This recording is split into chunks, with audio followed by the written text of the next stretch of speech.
कृष्णा, राधे राधे। आप सभी का वेलकम एक बार फिर से वृंदावन गोपिका चैनल में। आई होप आप बढ़िया होंगे, खुश होंगे, गोपाल जी की सेवा भी कर रहे होंगे।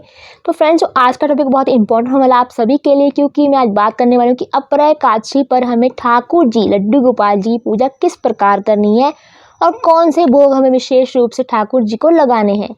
तो देखिए, गोपाल जी की पूजा आप रोज करते हैं और विशेष रूप से त्योहारों पर हम जो है अलग ही तरीके से करते हैं। विशेष रूप से उनको जो स्नान कराया जाता है। तो चलिए अब बात कर लेते हैं, वीडियो भी शुरू कर लेते हैं कि गोपाल जी की पूजा हमें जो अपरा एकादशी विशेष रूप से कैसे करनी है। तो देखिए, जो अपरा एकादशी पर आप जो है व्रत रखेंगे, आप सभी जो है ठाकुर जी का लड्डू, और जैसे कि आप एक व्रत रखेंगे, गोपाल जी को भी तैयार करेंगे उस दिन। तो आपने सबसे पहले व्रत रखना है, व्रत का संकल्प लेना है। उसके बाद ठाकुर जी को जो है आपने उठाना है और ठाकुर जी को विशेष रूप से जो पंचामृत से स्नान कराना है आपने उस दिन। विशेष रूप से त्योहारों पर जो पंचामृत से स्नान कराया जाता है गोपाल जी को, तो आपने वही शहद, घी होगी, शक्कर होगी और आपका दूध हो गया और दही होगी, 5 चीज़ों से आपने ठाकुर जी को स्नान कराना है। चाहे आप मिलाकर इकट्ठा स्नान कराइए, चाहे बारी बारी भी आप 5 चीज़ों से ठाकुर जी का स्नान आप करा सकते हैं। फिर जो है आपने ठाकुर जी को जो पीले रंग के वस्त्र पहनाने हैं, पीले रंग के वस्त्र पहनाने हैं और ठाकुर जी को चंदन का तिलक भी करना है। चंदन का तिलक करेंगे तो उससे क्या होगा, ठाकुर जी को ठंडक मिलेगी। और विशेष रूप से जो गर्मी में चंदन का तिलक जो है गोपाल जी का किया जाता है। और फिर ठाकुर जी के अपने वस्त्रों पे थोड़ा इत्र लगाने सेवा भी विशेष रूप से की जाती है। तो ठाकुर जी की आपने इस प्रकार करनी है। और फिर ठाकुर जी को जो भी श्रृंगार आप करते हैं, आप से कानों में बालियाँ डालते हैं, कानों में कुंडल डालते हैं और आपने जो विशेष रूप से ठाकुर जी को पूरा श्रृंगार करना है इस प्रकार। फिर क्या करना है आपने, उसके बाद ठाकुर जी की पूजा अर्चना करनी है। ठाकुर जी को स्थापित करना है। सबसे पहले जो आप ध्यान रखें कि ठाकुर जी को जो आपने उस दिन जो भी आसन देंगे, क्योंकि हमेशा पूजा में आसन जरूर दिया जाता है, चाहे कोई भी भगवान हो। तो आपने क्या करना है, फूलों का आसन देना है, चावलों का नहीं, फूलों का आसन देना है, क्योंकि चावलों का प्रयोग बिल्कुल नहीं किया जाता है एकादशी के दिन।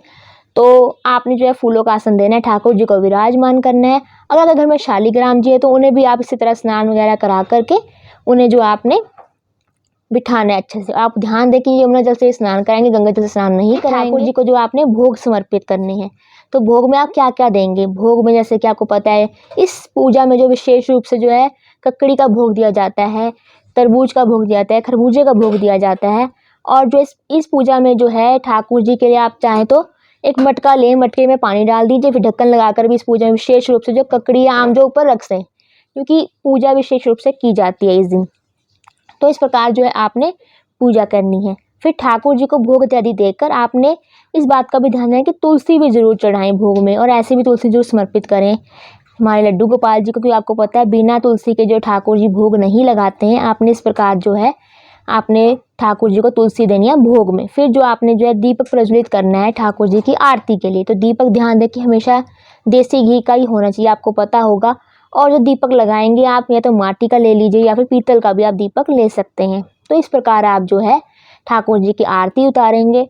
फिर उसके बाद आपने क्या करना है, आपने महात्म भी पढ़ना है, क्योंकि इस कथा का जो महात्म विशेष रूप से पढ़ा जाता है, तो आपने ज़रूर पढ़ना है।